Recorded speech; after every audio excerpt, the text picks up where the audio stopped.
नमस्कार। अपनी योगशाला में आप सभी का स्वागत है।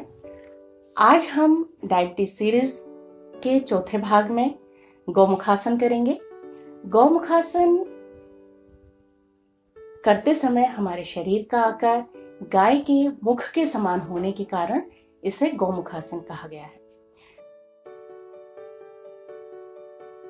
यह आसन मधुमेह में तो लाभकारी है ही, साथ ही यह शरीर को लचीला, सुडौल और आकर्षक बनाता है, कंधों को मजबूत करता है, वजन को नियंत्रित करता है और साथ ही कम भी करता है। पुरुषों की छाती मजबूत और चौड़ी करता है।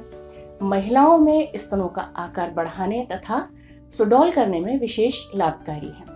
इसके अतिरिक्त गठिया, साइटिका, अपच, कब्ज, धातु रोग, लैंगिक विकार, प्रदर रोग, बवासीर और पैरों में ऐंठन की समस्या को भी दूर करता है। तो चलिए हम विधि की ओर चलते हैं, लेकिन विधि जानने के पूर्व यदि चैनल को लाइक, शेयर, सब्सक्राइब ना किया हो तो लाइक करें, शेयर करें और सब्सक्राइब करें। चलिए विधि की ओर चलते हैं। सबसे पहले हम सुखासन या दंडासन में बैठेंगे। ये है सुखासन और ये है दंडासन। अब हम दाहिने पैर को मोड़कर इस प्रकार रखेंगे और बाएं पैर को दाएं पैर के नीचे से निकालकर इस तरह रखेंगे। बाएं पैर की एड़ी दाएं कूल्हे यानी कि हिप के पास में और दायां पैर मोड़कर इस तरह रखेंगे। ऐसे रखेंगे कि बाएं पैर के घुटने के ऊपर हमारा दाएं पैर का घुटना हो और एड़ी हमारी बाएं हिप के पास में होगी। गाय का मुख आगे से सकरा होता है और पीछे से चौड़ा होता है, इसीलिए इसे इसका नाम गौमुखासन दिया गया है। और हमारे ये पैर के पंजे गाय के कान के समान हमें दिखाई पड़ते हैं, इसीलिए इसे ये पूरा गाय का मुख है। अब हाथों की स्थिति क्या होगी? हमारा दाहिना घुटना ऊपर है तो हमारा दाहिना हाथ ऊपर की ओर रहेगा और बायां हाथ पीछे की ओर रहेगा। तो किस तरह करेंगे? हाथ को ऊपर ले जाएंगे और पीछे की ओर मोड़ेंगे। बायां हाथ पीछे से पीठ की ओर लेकर जाएंगे और दोनों हाथों को आपस में फंसाएंगे, दोनों उंगलियों को आपस में फंसाएंगे और अपनी अपनी दिशा में दोनों हाथों को अपनी अपनी दिशा में खींचेंगे। और साथ ही हमारे या तो हम आंखों को बंद करें या कोहनी को देखने का प्रयास करें। ये तो एक स्थिति हुई सामने से। अब मैं आपको पीछे से हाथों की स्थिति दिखाती हूं। और हाँ, कुछ समय बाद इस आसन को कम से कम 5 बार करना है।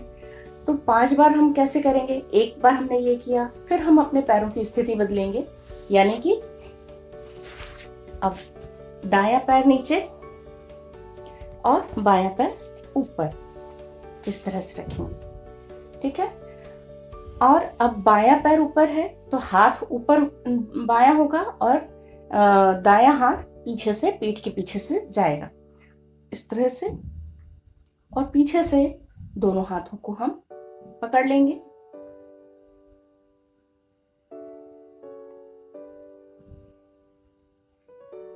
इस आसन को इस तरह से करेंगे और इस स्थिति में 30 सेकंड से 1 मिनट तक रुकेंगे और श्वास की गति सामान्य रखेंगे। यदि हाथ पीछे से पकड़ाई नहीं आ रहे हैं तो जबरदस्ती ना करें। जब हम नियमित अभ्यास करेंगे तो हाथ अपने आप ही पकड़ में आने लगेंगे। और हाँ, कोई भी आसन करने के पूर्व या प्राणायाम करने के पूर्व सूक्ष्म यौगिक व्यायाम जरूर करें। सूक्ष्म योगिक व्यायाम का वीडियो मैंने YouTube पर अपलोड किया हुआ है, तो अपनी योगशाला में जाकर सूक्ष्म योगिक व्यायाम का वीडियो जरूर देखें। और कोई भी आसन करें तो पहले सूक्ष्म योगिक व्यायाम जरूर करें, ताकि हमारे शरीर के जोड़ लचीले हों, खुल जाएं, ताकि हम कोई भी आसन करें तो वो आसानी से हम कर सकें। तो अब मैं पीछे की स्थिति दिखाती हूँ, पीठ के पीछे हाथों को किस प्रकार से हमें पकड़ना है।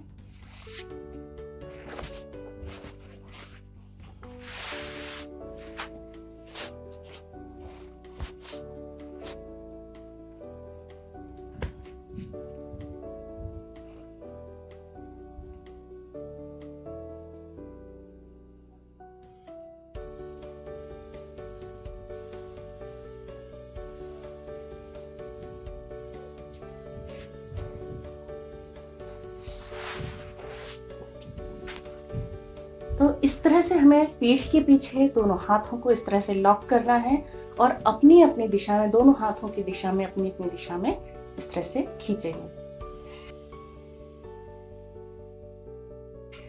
तो ये तो था इस आसन की क्रिया विधि। अब हम जानते हैं सावधानी। इस आसन को करते समय कौन कौन सी सावधानी रखनी चाहिए। तो जिन व्यक्तियों को कंधों में, पीठ में, गर्दन या घुटनों में बहुत ज्यादा दर्द है, थोड़ा बहुत दर्द है तो कोई बात नहीं, वो दर्द आसन करते करते ठीक हो जाएगा, लेकिन यदि बहुत ज्यादा दर्द है तो इस आसन को ना करें। और आरंभ में अगर पीठ के पीछे हम दोनों हाथों को आपस में नहीं पकड़ पा रहे हैं तो बहुत ज्यादा जबरदस्ती ना करें, धीरे धीरे नियमित अभ्यास से हाथ आपस में पकड़ाई आने लगेंगे। और इस अभ्यास का समय धीरे धीरे बढ़ाना है, एकदम बहुत ज्यादा नहीं करना है।